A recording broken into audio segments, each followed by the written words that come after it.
Assalamualaikum warahmatullahi wabarakatuh. Halo Sobat YouTube, kembali lagi di channel Ojit85. Pernah gak sih kalian ngalamin lagi enak-enaknya pakai kipas angin tuh tiba-tiba kipasnya mati? Bukan karena PLN-nya padam, tapi ada salah satu komponen yang di dalam kipasnya tuh yang udah rusak. Kita mungkin udah investigasi ya kerusakannya, mulai dari kabel, switch, kapasitor, itu semuanya nggak ada masalah. Tapi yang kita alamin kipasnya tuh nggak hidup sama sekali. Buat kalian yang pernah ngalamin hal seperti ini, mungkin di video ini bisa jadiin solusi ya kalau misalnya itu teman-teman pernah ngalamin hal yang seperti ini. Baik, yang pertama itu kita lakuin buka cover semuanya. Mungkin untuk merek sama jenis kipas yang kalian punya tuh beda sama yang punya saya, tapi intinya sama aja kok. Prinsip kerjanya itu kipas angin, ada winding, ada kabel, ada kapasitor, dan juga ada thermal fuse ya buat safety windingnya. Untuk investigasi awal kerusakan kipas tuh bisa kita lihat dari kabelnya. Kita cek dulu kabelnya mungkin udah putus, bisa kita cek pakai avometer, atau bisa kita cek juga kalau misalnya kita nggak punya avometer, kita pakai test pen. Untuk pengecekan menggunakan avometer, skala selektornya kita posisiin di skala ohm ya, di X1, X10 atau yang lain.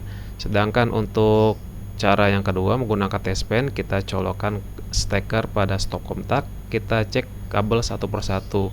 Kalau misalkan di test pen-nya itu nyala semua, berarti kabelnya itu dalam kondisi yang baik-baik aja dan nggak ada masalah.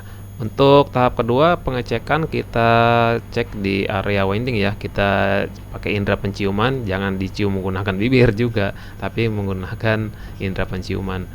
Nah, sampai di sini mungkin nggak ada masalah ya kalau dari segi aromanya ya. Kalau misalkan itu baunya agak sangit atau baunya yang kurang enak, itu berarti gulungan yang ada di motornya itu sudah rusak atau sudah putus atau terbakar.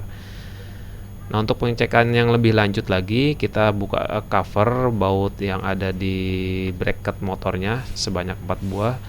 Copot semua aksesoris yang ada di kipasnya kalau memang itu dirasa mengganggu ya, untuk pergerakan kerjaan yang lebih leluasa. Nah, kemudian lepas rotor dan sisakan statornya aja.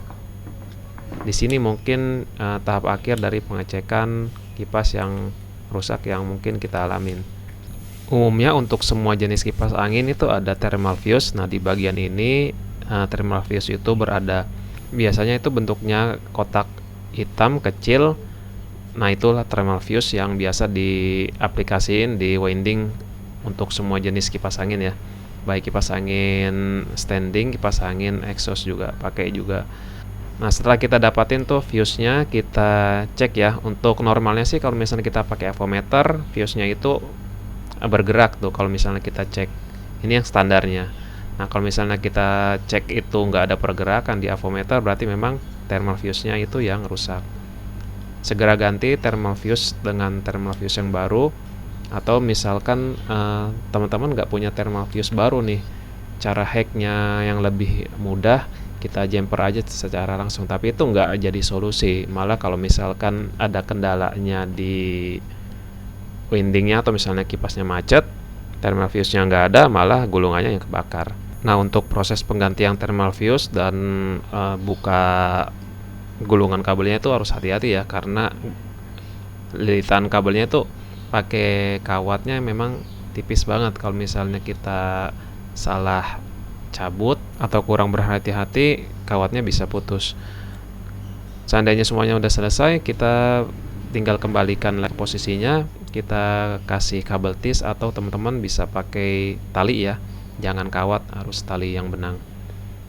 Nah, kemudian kita rapikan dan covernya kita pasang lagi ke statornya. Pasang semua baut-baut yang sudah kita lepas tadi, pasang aksesorisnya juga kalau misalnya tadi kita bongkar semuanya. Oh ya, sebelum kita rakit keseluruhan, kita cek dulu ya hasil dari perbaikan kita ini. Ya, mudah-mudahan sih harapannya berhasil, kipasnya bisa nyala kembali. Cek clearance juga pada as rotor, apakah setelah kita pasang itu mengalami seret atau misalnya macet. Nah, kalau misalnya sudah semuanya sudah fix, kita tes aja ya kipasnya sebelum kita rakit framenya, blade-nya, dan yang lain-lain. Dan dirasa memang sudah berhasil untuk perbaikannya, bisa kita rakit lagi ya untuk keseluruhannya, aksesoris yang lain juga yang belum dipasang, framenya, covernya, baling-balingnya, dan juga peralatan-peralatan yang mungkin memang sudah kita buka tadi ya. Dan selamat kalau misalnya berhasil, teman-teman udah bisa jadi teknisi kipas angin. Oke, mungkin itu aja ya tips sederhana yang mungkin bisa membantu mengatasi solusi kipas angin kalau misalnya mati bukan karena kabel atau PLN atau kapasitor, tapi ada sesuatu yaitu thermal fuse yang sudah rusak. Terima kasih sudah menonton tayangan saya. Tunggu video saya selanjutnya. Terima kasih. Assalamualaikum warahmatullahi wabarakatuh.